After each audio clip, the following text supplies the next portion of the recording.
Hello, Scott Dreyer, coming to you from Dreyer Coaching in Roanoke, Virginia, and doing something new today, book review. And it'll actually be a multi-part book review overlapped with a history class. I've recently finished reading a truly amazing book, and it's called, right here, it's called Checkmate in Berlin. And I was in a local library recently and saw this, and actually lived in Germany. It was in West Germany in 1985 and 1986. My junior year abroad as a student from William and Mary. I was living in Munster, West Germany. And while there, we actually had several chances to go to Berlin. Looking back, I did not realize, the amazing time in history I was there. Again, within in 85, so been 40 years exactly at the end of World War II. So a lot of people walking around the streets in their 60s would have been, soldier age. Could have been maybe Nazi soldiers in World War II. And by 85, West Germany was a very wealthy country. East Germany was still strictly communist and much further behind, much lagging behind economically than the West. And to show those differences, the West German government put a lot of money in this amazing program. They would send foreign students to Berlin for a week. And it was almost all expenses paid. If I remember correctly, we had to pay either, I think it was about 100 marks, which I believe was about 50 US dollars for a week. And the West German government had a reason for this. Their idea was they wanted the world and other people to see the stark contrast between freedom and communism, between democracy and totalitarianism. And the best way to know that is, firsthand experience. Well, most students are on a shoestring budget, and therefore the West German government provided this for us at a very low price. I think it was 100 marks at that time, about 50 US dollars. And as I remember, I would, I guess I took a bus, had to take a suitcase, but had this with a gathering point there in our city in Munster. There's a whole, like a motor coach, held 30-some people, and every seat was filled. The catch was you had to be a foreign student. Germans couldn't go. It was only for foreign students there. And so, there were some Americans there, Brits, French people, like a girl from Fiji, different places. And so we gathered in the bus. We drove across West Germany, got to the East German border, showed our passports, drove about 110 miles across East German territory, stopped at the West Berlin line, the Berlin Wall, stopped again, passport check a second time, and entered Berlin. And that package tour, we had a week accommodations in a room. I had a roommate, so they did put two in a room, but I had free accommodation. If I remember correctly, breakfast was always free. I think a couple of dinners were free. There was a tour of West Berlin that was included. There was a day tour of East Berlin that was included. And I think we got tickets one night. I went to go see. They gave me an option things like the opera and such. One night I went to go see Fiddle on the Roof in German in the East Berlin side. That was all included for the week. And it turned out in the spring semester, they said, if there are open spaces, then people who went in the fall can go get in the spring. And there were open spaces. I actually went twice. It's so much fun. So in the fall, one week, and the spring 1 week. So fall of 85, spring of 86, week in Berlin. And so got to experience it firsthand while I was there. And then some other times while in Germany, I had a few chances to go to Berlin as well. So just seeing the book here really struck my fancy. By Giles Milton. It's my first time to read a book by him. He's an amazing writer, British writer. And it was interesting, just as a British writer, he obviously had some British expressions we don't use in America, like lorries for trucks or such. But he also, he had some unflattering presentations of some Americans you wouldn't see normally in American history. Like one of the American generals was involved in pilfering art and art treasures, and sung it on his own on the black market to enrich himself. He got caught and paid the price for it. But I think a very, very gifted writer and very fair. And so here's a little blurb. Checkmate in Berlin, the Cold War showdown that shaped the modern world. Berlin's fate was sealed at the 1945 Yalta Conference. The city, along with the rest of Germany, was to be carved up among the victorious powers, the US, Britain, France, and the Soviet Union. On paper, it seemed a pragmatic solution.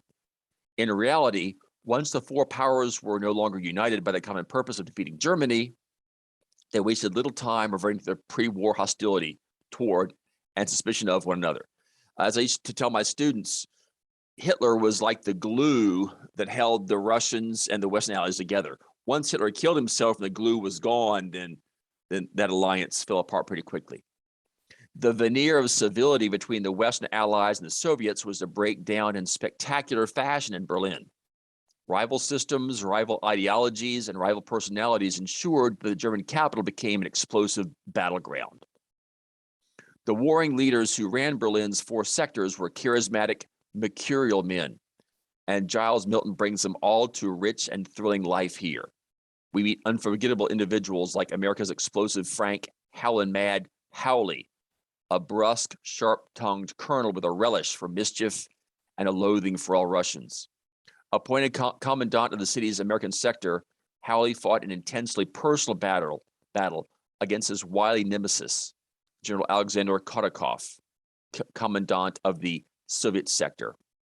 Kotakov oozed charm as he proposed vodka toasts at his alcohol-fueled parties, but Howley correctly suspected his Soviet rival was Stalin's agent, appointed to evict the Western Allies from Berlin and ultimately from Germany as well. Throughout, Checkmate in Berlin recounts the first battle of the Cold War as we've never seen it, an exhilarating tale of intense rivalry and raw power.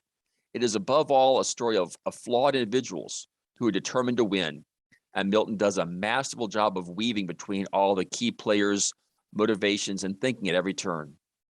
A story of unprecedented human drama, it's one that has a profound and often underestimated shaping force in the modern world, one that's still felt today. Okay? So Checkmate in Berlin. And I want to just go through and read a few little bits, maybe more bits and pieces. Some are a few pages at a time. That's why this will be probably a multi-series endeavor here. I want to begin with the prologue.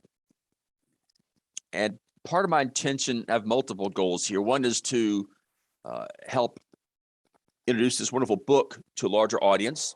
People may not have the time and inclination to read the whole thing, but I'll go and read a few snippets, which I believe give you a good sense of it. I also have some images and some history I want to entwine along with it, which I hope will make it clear.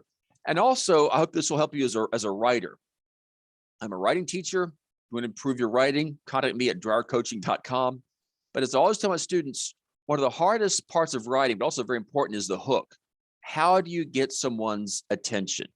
Very, very important to get somebody's attention. And so we're going to begin here just by reading the first few pages. All right. It says prologue, Crimea, February 1945. Twilight arrived early in the Crimean mountains, with dusk falling at 4:30 and darkness shortly after.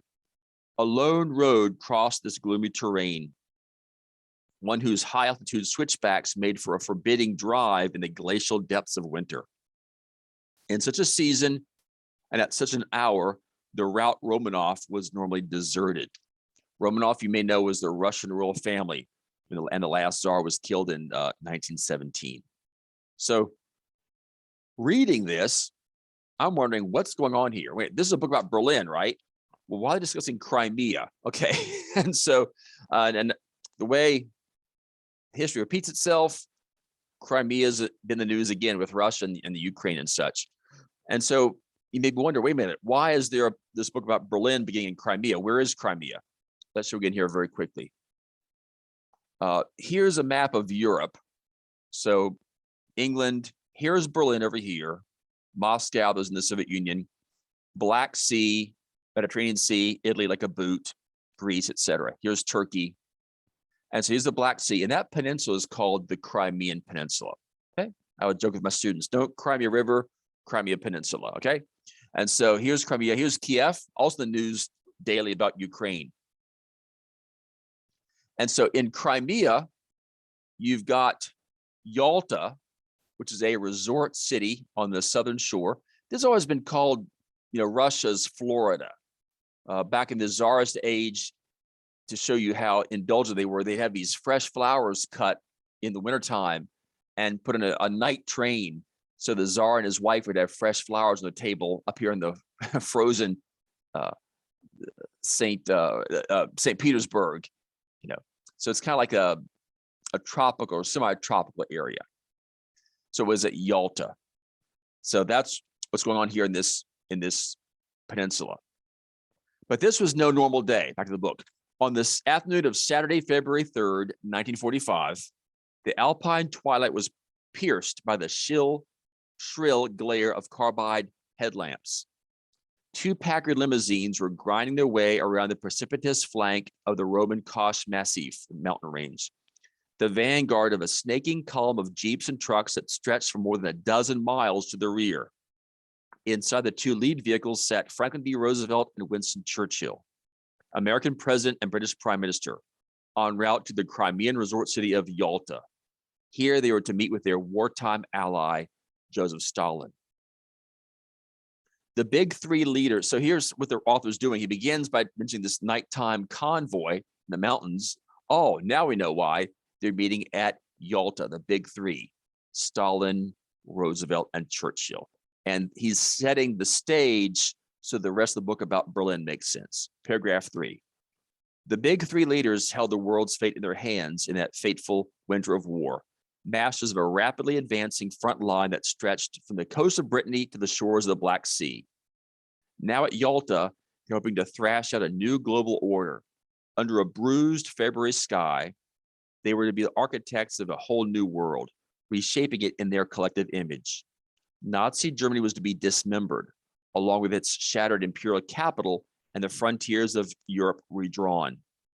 Never before in history had the spoils of war been subject to such scrutiny or laced with such brooding drama. The fighting was far from over in those early months of 1945, and the Wehrmacht, that's the German army, was putting up stiff resistance on both the eastern and western fronts. Yet, the Allies were advancing inexorably toward the fatherland, a giant pincer movement of their million-strong armies closing in on the German capital. With their eventual victory all but ensured, it was time to plan the peace. So here's a map of Europe. Here we go. So this would have been Europe roughly early 45, late 44. So here's Germany, there's Berlin. That was Hitler's capital, Germany's capital. And at one time, just a few years earlier, German armies were as far in as the gates of Moscow. And here they even had the Crimean Peninsula. They're fighting in Yalta. So just a few years earlier, Eastern Europe and this part of Russia, Soviet Union, was all under Nazi control. The Nazis controlled all of France and had an ally here in Italy. However, by the last 6 months of the war, the tide had turned. So the Russian Red Army was pushing in this way. So purple was all occupied by Soviet forces. And Italy was liberated up to about this part here, the lower 2/3 of the boot. And the Allies had liberated most all of France by this point. The D-Day invasions were here at this spot, where I'm speaking to you here from Dreyer Coaching Headquarters, about 45 minutes from Bedford, Virginia, site of the D-Day Memorial. So the D-Day beaches were here. The Allies landed in June of 44. And so you had American, British, Canadian forces pushing this way toward the east. You had Russian soldiers pushing this way toward the west, hence like a huge vice. And the gray area was still Nazi controlled. You can see here, even at this point, by early 44, the Russians were very, very close to Berlin. Berlin is in the eastern part of Germany. Therefore, it made sense that the Russians would get there first. Stalin had selected Yalta for his latest conference. Stalin, Roosevelt with a cigarette in hand, Churchill. He suggested Yalta because he rejected all other proposed venues because of his fear of flying. In happier times, the Crimean resort city might have provided the ideal setting for a week of virtuoso diplomacy. Its backdrop of snow-sculpted mountains looked majestic when lit by the rays of the winter sun, and the climate was so temperate that palm trees flourished along the Black Sea littoral. But Yalta had been devastated by war and was now a blighted ruin, gutted by the retreating Wehrmacht and despoiled of its fin de siècle charm, means turn of the century charm. When the rain swept in from the Black Sea, it was depressingly, unremittingly bleak. President Roosevelt and Prime Minister Churchill had flown into the Crimea, escorted by a phalanx of Spitfires and P-38 fighter planes.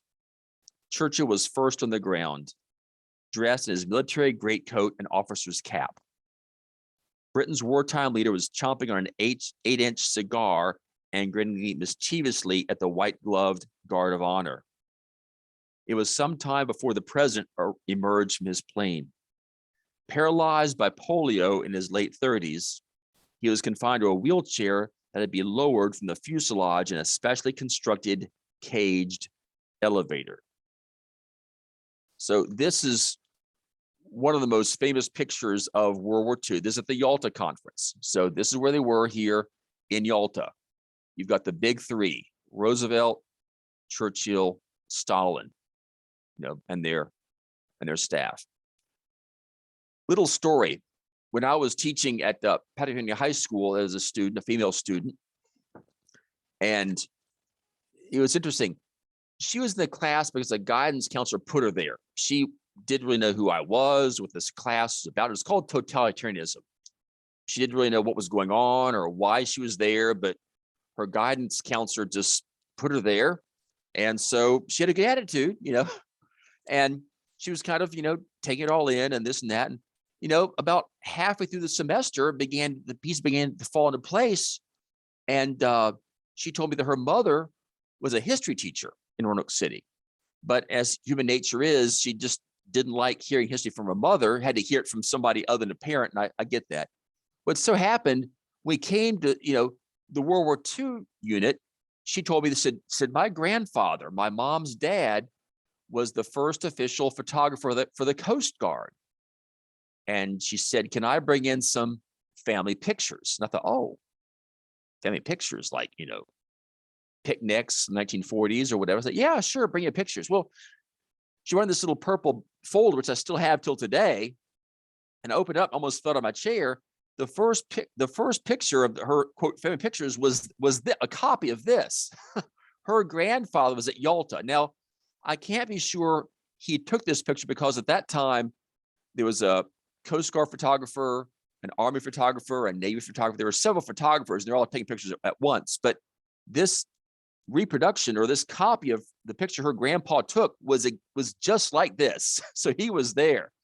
And so I was just amazed to think this girl's, granddad had been there, on bended knee, I guess, taking pictures of the big three. And she had pictures about the Japanese surrender on the USS Missouri and Tokyo Bay, and all kinds of photographs of Churchill and Roosevelt and Stalin and these important generals and admirals. It's just amazing. And she'd never really understood her grandfather's historic role until that class. So that was kind of a highlight of my career, actually, meeting that young lady and seeing her pictures and hearing her stories and realizing that I was used to kind of help the pieces fall into place in her mind. Anyway, this is Yalta. Okay, this is Yalta. Among the many onlookers at the airfield that freezing afternoon was Captain Hugh Lugini, a young interpreter from the British military mission in Moscow.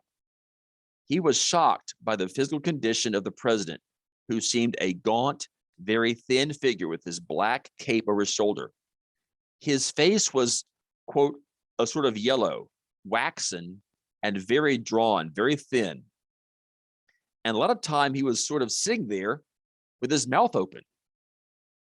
There was a reason that the president looked so ill.